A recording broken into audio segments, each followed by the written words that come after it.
That vote, though, survived. So let's focus, though, on what I believe is my desert island Senate race. North Carolina State House Speaker Tom Tillis is the new Republican nominee for the U.S. Senate there from the Tar Heel State, and he joins me now. Mr. Tillis, congratulations on your primary victory. Thank you, Chuck, and actually thanks for the rundown on all the other races. That was very helpful. I imagine that you've been only focused on what you've been doing and not that. Let me just start with the question that I ask a lot of candidates when they're running against incumbents. What is Kay Hagan's fireable offense? Well, I think first her decisive vote on Obamacare, but really a record that started when she was in the state Senate. And if you take a look at what we've done over the last 3 years, much of what I've been doing is cleaning up Kay Hagan's mess in North Carolina when she was sitting in the state Senate.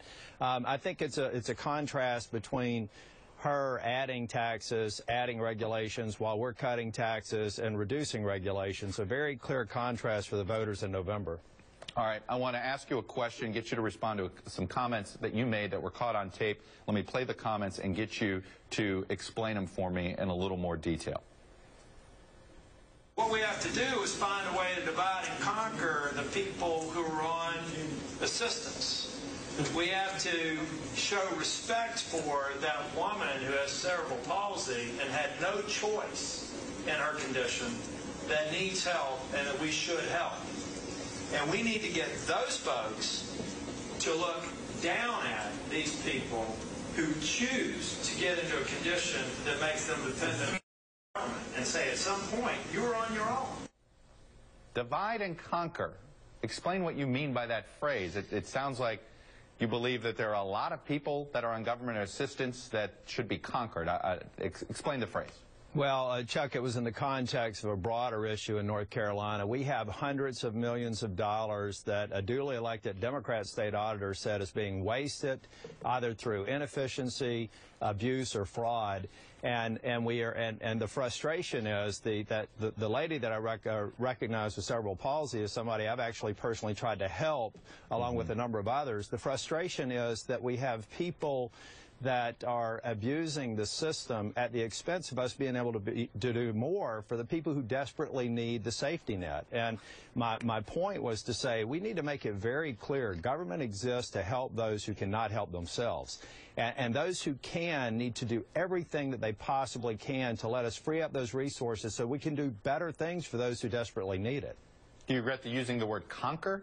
Because it did sound like you were trying to split, as if to say you wanted to have somebody who was getting government assistance that you thought was legitimate, almost going after the people that you think is not legitimate. Yeah, I do. And we've done a series of town halls, and when we explain in North Carolina and open to all comers, when we explain what we're talking about, I believe the citizens of North Carolina agree with it. And Kay Hagan trying to exploit it, it's a part of their strategy memo for November, is a classic example of where she's trying to shift attention away from her failed record.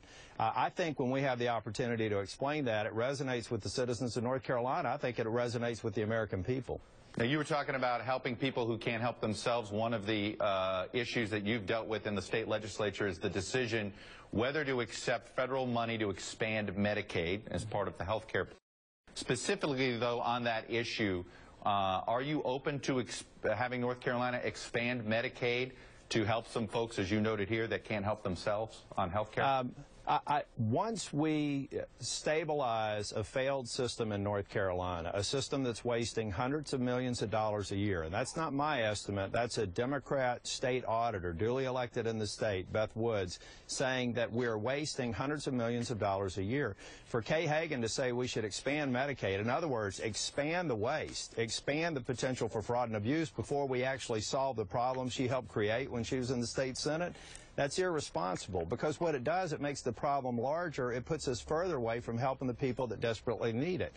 We have interventions and ways to get help to people while we're trying to solve the problem. So it sounds like, let me stop you there. It sounds like you're open to expanding Medicaid if you believe there is a system that is rooting out what you believe is abuse of some of the systems.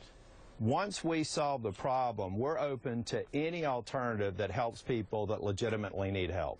All right, two other quick questions you may deal with if you're elected to the U.S. Senate. A path to citizenship as part of immigration reform. Can you support that? I can't. It's hard for me to even talk about the long-term immigration strategy until Congress and Washington proves they can do something as simple as seal the border. Again, you know, it's like the Medicaid question.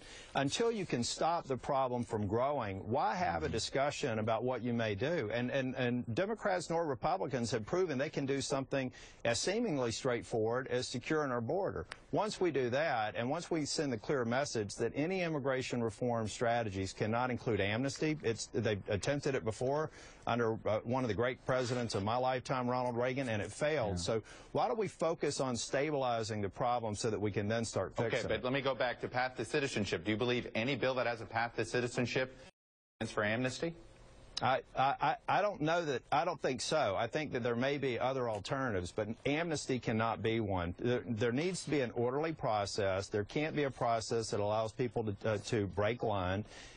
Because if we do that, it sets us up for more problems. Not unlike what happened in the mid-'80s when under President Reagan, they attempted the same sort of thing. So we need to learn from those mistakes and learn that sealing the border, if we had done that back in the mid-'80s, we'd have had a far less of a problem to deal with today. A couple of Republicans, Rick Santorum on my show earlier this week, Tim Pawlenty, former Minnesota governor, both have questioned the Republican strategy of being against any raise of the minimum wage. Where are you on the minimum wage? I believe that minimum wage decisions need to be made by the state. That Barack Obama and Kay Hagan think that the minimum wage needs to be the same in the mountains of North Carolina and in the city of Boston makes no sense to me. It's a decision that needs to be made closest to the, with the people closest to the situation, and I think that's state legislatures. Well, do you think it should be raised in North Carolina? I think that that's a decision that the legislature needs to make with businesses. Right, you're the speaker. Would you make that decision? Right now, what we're trying to do is make the minimum wage. We've got a president, Kay Hagan, that want to create a minimum wage economy. What I want to do is create jobs that make minimum wage irrelevant. All right, so you haven't really said whether you'd be for raising it or not. Would you be for raising it in North Carolina? Well, Chuck, keep in mind, over the last 5 quarters, we've had the greatest drop in unemployment of any state in the nation. We've created 200,000 jobs since January of 2011 when I became Speaker. Instead of focusing on this sort of defeatist mentality where we've got to up the minimum wage, why don't we focus on creating better paying jobs? All right, Tom Tillis, I will leave it there. Sounds like you are for keeping it as is. That's a fair way to read this. I'm creating high paying jobs. All right, Tom Tillis, stay safe on the campaign trail. We'll be following it very closely. Again, congratulations on your primary win, avoiding the runoff. 6 months. Thank you, Chuck. Maybe the biggest race in the country. Thank you, sir. Up next, a man who went from North Carolina